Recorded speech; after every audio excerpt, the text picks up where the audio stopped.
چارسدہ کے علاقہ چک ہیسارا یاسین زی میں متاثرین سیلاب کے ساتھ بھرپور تعاون اور سیلاب کے دوران بہتر کارکردگی پر 50 خاندانوں نے دوسری سیاسی پارٹیوں سے مستعفی ہو کر پاکستان تحریک انصاف میں شمولیت کا اعلان کر دیا۔ اس موقع پر پاکستان تحریک انصاف کے مرکزی نائب صدر میاں مکرم شاہ کاکا خل اور تحصیل آرگنائزر ملک حشمت نے علاقے کے معززین کو پھولوں کے ہار پہنائے۔ استقبالیہ سے خطاب کے دوران میاں مکرم شاہ کاکا خل نے کہا کہ اپنے اور اپنے بچوں کے لیے اچھے راستوں کا انتخاب کرنا بیدار قوموں کی نشانی ہے۔ انہوں نے پارٹی میں شمولیت کرنے والوں کو مبارکباد پیش کرتے ہوئے کہا کہ ملک ٹیکسوں اور قرضوں تلے دب چکا ہے، جس کی وجہ سے عوام کی نظریں تحریک انصاف اور عمران خان پر لگی ہوئی ہیں۔ انہوں نے کہا کہ ملک کو اس دلدل سے نکالنے والا صرف عمران خان ہی باقی رہ چکا ہے۔ انہوں نے کہا کہ وہ دن دور نہیں کہ لوگ عمران خان کی قیادت میں ایک عوامی انقلاب برپا کرے گی۔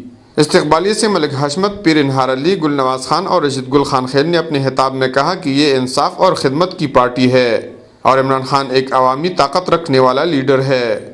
کفایت اللہ، اے نیوز، چارسدہ۔